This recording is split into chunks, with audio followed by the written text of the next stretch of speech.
Hello, in this video I want to show you how to pair your Edifier TWS 2 with your laptop device.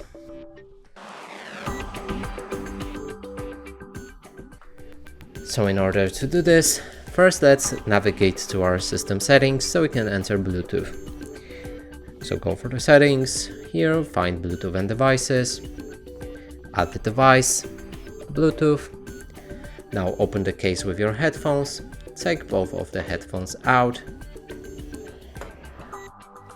Now if devices are not visible already on this list right here, you might need to hold your finger onto those touchpads, but for me they're right here. Now let's click on them,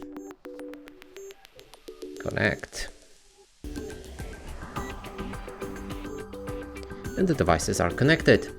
And that's it for this video. Hope you like it. Please consider subscribing to our channel, leave a like and a comment below.